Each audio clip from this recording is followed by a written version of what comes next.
Kumusta ka na, Claudine? Gaano ka ka-happy ngayon? Career-wise and personal life? Career-wise, very, very happy. Kasi nga, ngayon na yung panahon na pinayagan na ako ni Sabina Insantino na to really work. And then, nakakasama ko yung dalawang anak ko. Homeschooled sila, so kahit saan, nasasama ko. So parang mas happy ako to go to the set. And 7 years of not doing teleserye na yun talaga ang forte ko. Forte ni Juday, ganyan. So parang akala ko sobrang maninervous ako, sobrang ako matatakot. Pero dahil sa Director Santoma, na dati kong AD sa etiquette with Direct Chito, ang director ko dito. So parang hindi na ako ganun ka nervyos dahil I trust him 100%. I do that, I trust naman all my directors 100%. Kaya lang iba lang talaga yung pag-comfortable ka kaibigan. So, Claudine, feeling mo tuloy ito? Sa personal life? Sa personal life, 11 years na talaga. Wala akong boyfriend, walang date, walang Kung mapapansin niyo, wala rin naman talaga rin nag-chismis sa akin. So talagang tutok ko lang talaga are my children. I think yun lang talaga. I think I was talagang really born to be a mother. So happy ka or? Choice mo yun. Choice ko. Choice ko talaga. Sagutin tanong. Hindi mo yun. Ano? Hindi masyado. Pero marami. Meron, pero siguro na sila, na-intimidate. Siguro. And siguro nakita nila na hindi yun ang priority ko. So, Pero ibig sabihin sa natin. So, fall in love. yeah, hindi lang puso. Oo. Wala na. Hindi, oo. Hindi mo na hinahanap. Hindi naman sarado yung puso ko to love again. Pero hindi yun ang priority. Hindi yun ang priority. Hindi priority, pero pag dumating siya, ikaw open ka sa possibility. If ever dumating man siya, Thank God, bonus na talaga rin siya yun. na tatanggapin mo yun. Oo. Naniniwala ako na pag para sa'yo talaga, darating at darating. Pero ano pa bang hinahanap mo? Oo, tipo ano sana, kung gusto mo na ngayon, pang lifetime. Oo, pang lifetime. Yung hinahanap ko talaga is yung kayang mahalin yung mga anak ko. More than anything. Kung mahal ako, sana mas mahal yung mga anak. Kasi at the end of the day, sila pa ng number one. And yung kung ma-inlove man ako, yun naman yung number two.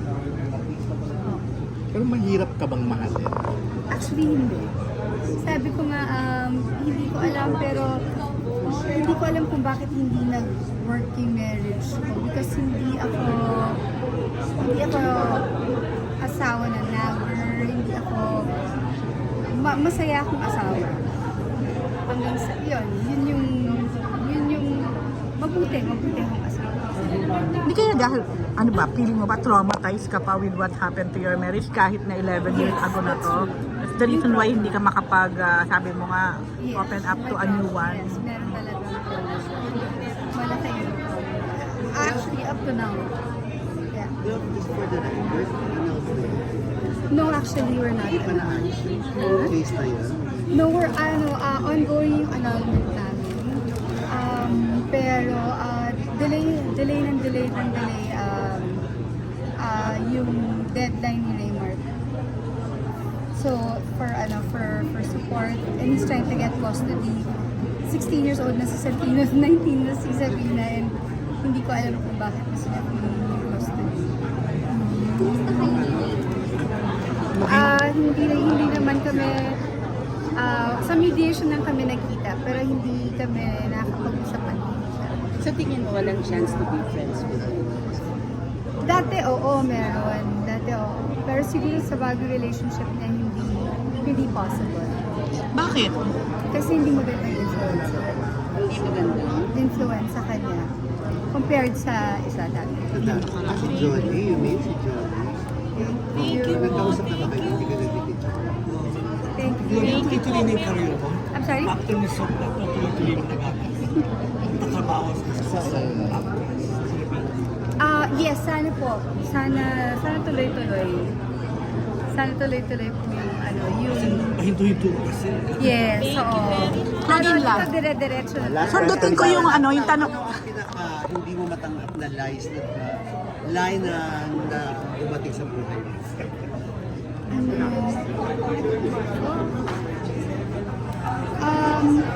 ba pinaka,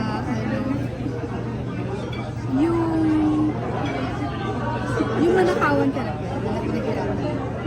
Yung again? May pagsisinungaling ba doon? Yes, betrayal yun, di ba? Love and lie. Claudine, last, yung sususugan ko yung tanong ni Don kasi hindi mo nasagot ng diretso. Pero masaya ka daw ba ngayon? How happy you are? I'm very, very happy with my kids. Sobra talaga. I think doon naman ako nagkaroon ng ano, yung ano ba yun? Swerte. Wala. Kung hindi ako swerte sa ano, swerte naman ako ng sobra-sobra sa mga anak ko. Kasi Hindi ako binibigyan talaga ng problema ni Sabina. 19 years old na siya ha. Tapos si Santino, 16. Tapos yung dalawang nagito, sobrang babait Kasi nila hindi ka talaga. na kulang bilang Sana talaga. Siguro sabi ni God, grabe na yung pinagdaanan mo, yung mga anak mo magiging mabait. So ano na lang ang kulang ngayon? Ha? Ano na lang kulang? Titignan mo. Siguro ngayon, ang kulang talaga is I want to work more. Gusto ko na at 44 sa career, parang gusto ko pang gumawa ng mas marami pang mga magagandang projects. And thankful ako because andun si ALP, talagang na nakatulog, andun si Ate Vanessa ko na talagang giving me yung mga magagandang scripts. Alam mo yun, yung hindi yung kung ano na lang tatanggapin, yung gano'n. Pero Claudine, gano'n ka ka-daring pala dito? Kasi alam ko sobrang... Very. Kaya nga sabi ni Director Santo, actually hindi. Nalaman ko lang na ako, 2 weeks bago, 2 weeks bago itong show na lumabas. Doon ko lang nabasa yung script at saka kinausap ni Miss Noreen, yung writer namin.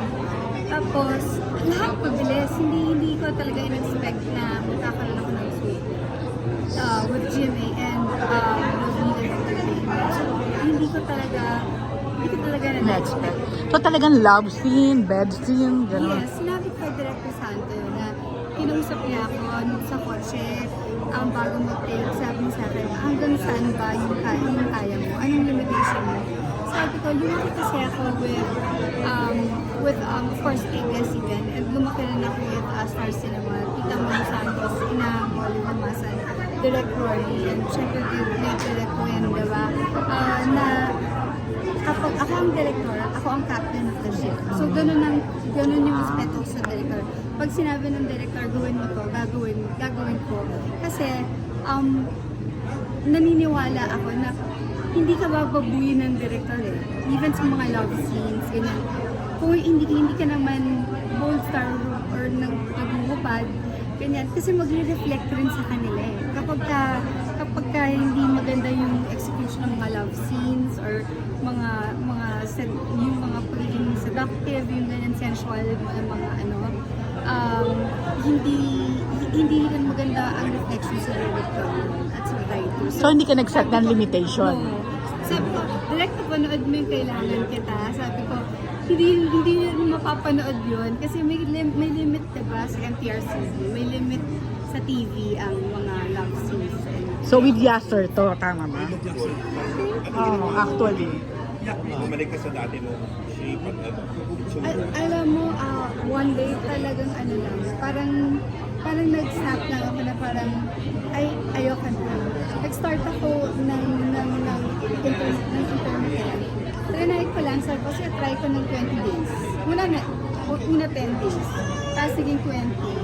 Tapos hanggang sa dumiret-diretso siya. Tapos, nasanay na ako. So, parang 1 meal a day na lang ako. Ano yung mga reaction ng mga tao? Sobrang happy. Kasi parang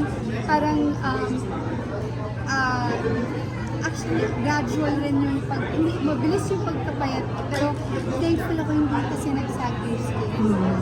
So parang sobrang na-happy ako talaga. Blessed ako sa part na yun. So, yun, nakakatuwa lang talaga na nakita mo inspired yung ibang tao. ready ka for your sensual role here. Yes.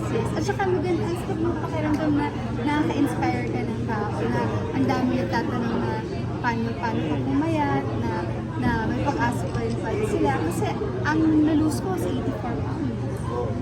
So, 400 Wow. sabay pa kayo talaga. And then, actually, first 2 months,